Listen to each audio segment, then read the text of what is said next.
2022 ലെവർകൂസന്റെ ദയനീയ പ്രകടനത്തിനു ശേഷം മാനേജറായ ഗർഡാഡോയുടെ സ്ഥാനത്തേക്ക് അവരുടെ പുതിയ കണ്ടെത്തലായിരുന്നു സാബി അലോൺസോ. റയലിലും ബയേണിലും സ്പെയിനിലുമെല്ലാം വിസ്മയിപ്പിച്ച UCL-ഉം യൂറോയുമെല്ലാം കഥ പറഞ്ഞ സാബിക്ക് ഒരു മാനേജർ എന്ന നിലയിൽ മുൻപരിചയം നന്നേ കുറവായിരുന്നു. വിഖ്യാതരായ പലരും തോറ്റു പിന്മാറിയിടത്ത് സാബിയുടെ കടന്നുവരവിലും വലിയ പ്രതീക്ഷയൊന്നും ആരും നൽകിയിരുന്നില്ല. വർഷങ്ങളായി മാറിക്കൊണ്ടിരിക്കുന്ന ലെവർകൂസന്റെ കോച്ചിംഗ് സ്ഥാനത്തേക്കുള്ള മറ്റൊരു മാനേജർ എന്നായിരുന്നു സാബിയെക്കുറിച്ച് പലരും വിശേഷിപ്പിച്ചത്. റിയൽ സോസിഡാസിന്റെ B ടീമിനെ മാത്രം പരിശീലിപ്പിച്ചുള്ള സാബി അലോൺസോ ഒരു മെയിൻ ടീമിന്റെ ചുമതല ഏറ്റെടുക്കുമ്പോൾ എങ്ങനെ മാറ്റങ്ങൾ കൊണ്ടുവരുമെന്ന് പൊതുവെ ഉയർന്നുവെന്ന ഒരു ചോദ്യമായിരുന്നു.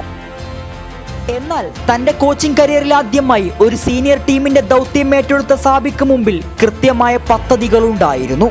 തകർന്ന് തരിപ്പണമായ ലെവർകൂസനെ വിജയവഴിയിലേക്ക് നയിക്കാനുള്ള കർത്തവ്യമാണ് താൻ ഏറ്റെടുത്തതെന്ന ബോധ്യം അയാൾക്ക് കൃത്യമായി അറിയാമായിരുന്നു. റെലഗേഷൻ സോണിൽ അകപ്പെട്ട ലെവർകൂസനുമായി സാബി ഒരു പടയോട്ടം നടത്തുന്നുണ്ട്.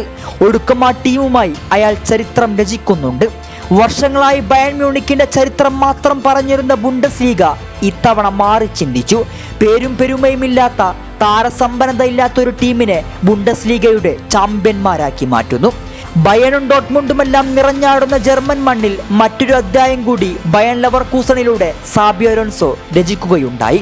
നീണ്ട 120 വർഷത്തിനു ശേഷം ചരിത്രത്തിൽ ആദ്യമായി ലെവർകൂസൻ സാബിയിലൂടെ ബുണ്ടസ്ലീഗ കിരീടം ചൂടുകയുണ്ടായി. പരാജയത്തിന്റെ പടുകുയിലകപ്പെട്ട ഒരു ടീമിനെ ഇന്ന് യൂറോപ്പിലെ ടോപ്പ് 5 ലീഗുകളിൽ തോൽവി അറിയാത്ത ഒരേ ഒരു ടീമാക്കി ലെവർകൂസനെ സാബി മാറ്റിയെടുത്തെങ്കിൽ എങ്ങനെ അയാളെ വർണ്ണിക്കാതിരിക്കും? ഒരു ടീമിനെ ഇത്രമേൽ വാർത്തെടുത്തെങ്കിൽ, ആ ജനതയെ സ്വപ്നം കാണാൻ പഠിപ്പിച്ചെങ്കിൽ അയാളെ എങ്ങനെ വാഴ്ത്താതിരിക്കും? ഇനി മുന്നിലിരിക്കുന്ന കിരീടം കൂടി സാബിയും പിള്ളേരും നേടുക തന്നെ ചെയ്യും. ലോകത്തെ വിസ്മയിപ്പിച്ച ലെവർകൂസന്റെ തേരോട്ടം തുടരുക തന്നെ ചെയ്യും. പ്രതീക്ഷയോടെ കാത്തിരിക്കാം.